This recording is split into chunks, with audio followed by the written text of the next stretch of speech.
Liana যখন একটি রাস্তা পার হচ্ছিল তখন একটি গাড়ি তাকে আঘাত করছিল। ড্রাইভার অপেক্ষা করলো না এবং ঘটনাস্থল থেকে পালিয়ে গেল।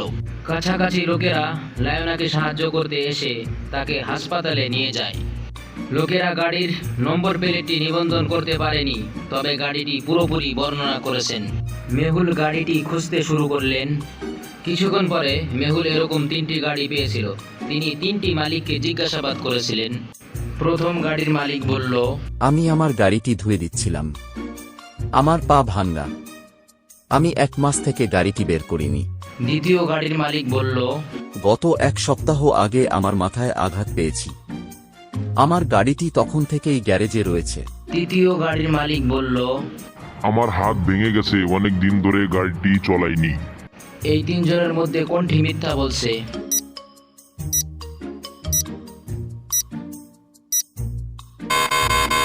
তৃতীয় ব্যক্তি মিথ্যা বলেছেন। তার গ্যারেজের ঠিক বাইরেই টায়ারের চিহ্ন রয়েছে। চলুন আমরা আরেকটি দাদা দেখি। মেহুল একটি খুব গুরুত্বপূর্ণ প্রকল্পে ছিলেন, সুতরাং তিনি এটি তদন্ত করতে তাড়াতাড়ি চলে গেলেন। তবে তিনি তার অফিসে ক্যাশ ফাইলগুলি ভুলে গিয়েছিলেন। তিনি যখন ফাইলগুলি বাছাই করতে ফিরে এসেছিলেন তা নিখোঁজ ছিল। কেউ তার অফিসের ভিতরে এসে ফাইলগুলি চুরি করেছে। মেহুল 3 জনকে সন্দেহ করেছিলেন এবং তিনি তাদের জিজ্ঞাসাবাদ করেছিলেন। সানা বলল, আমি সকাল থেকেই আমার ডেস্কে ছিলাম ও আমি কিছুই জানি না। লিসা বলল, আমি আপনার অফিসে যাইনি, আমি কিছুই চুরি করিনি। এডি বলল, আমিও আপনার অফিসে যাইনি, আমি কিছুই চুরি করিনি।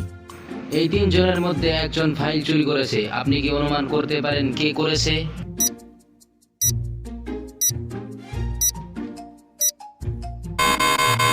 চোর বাম পথ চিহ্নগুলি যখন অফিসে প্রবেশ করলো তখন চিহ্নিত করেছেন। চিহ্নগুলি একটি জুতার এবং সানা এবং লিসা হিল পরেছে, সুতরাং এডি চোর। চলুন আমরা আরেকটি দাদা দেখি। কুমারের মাথায় কে যেন পাথর মারল। এই 3 জন সন্দেহভাজনদের মধ্যে একজন কুমারকে একটি পাথর দিয়ে আঘাত করেছিলেন।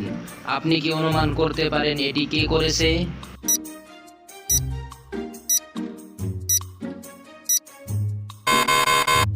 এ আহত হয়েছে, তাই সে আঘাত করতে পারবে না। বি তার সাথে একটি শিশুকে বহন করেছে, সে তাই আঘাত করতে পারবে না, সুতরাং সি হলো অপরাধী। চলুন আমরা আরেকটি দাদা দেখি। মিস্টার হার্ট মেহুলের অফিসে পৌঁছে তাকে জানিয়েছিলেন যে গত রাতে তিনি একটি লাইভ হত্যা দেখেছেন। তারপরে তিনি পুরো ঘটনাটি বলতে শুরু করলেন। আমি অফিস থেকে বাড়ি যাচ্ছিলাম এবং রাস্তাটি অন্ধকার ছিল এবং রাস্তাগুলি খালি ছিল। হঠাৎ আমার গাড়িটি থামলো, এটি স্টার্ট নিচ্ছিল না। আমার গাড়িটির ব্যাটারির চার্জ শেষ হয়ে যাচ্ছিল। আমি তখন একটি বন্দুকের শব্দ শুনলাম। আমি সত্যিই ভয় পেয়েছি এবং সঙ্গে সঙ্গে গাড়ির হেডলাইটটি চালু করেছি। আমি তখন বন্দুকের সাথে একজন মুখোশধারী লোককে দেখলাম এবং কাউকে গুলি করতে দেখলাম। আমি ভয় পেয়ে পালিয়ে গেলাম। আপনি কি ভাবেন যে মিস্টার হার্ট মিথ্যা কথা বলেছেন নাকি সত্য কথা বলেছেন?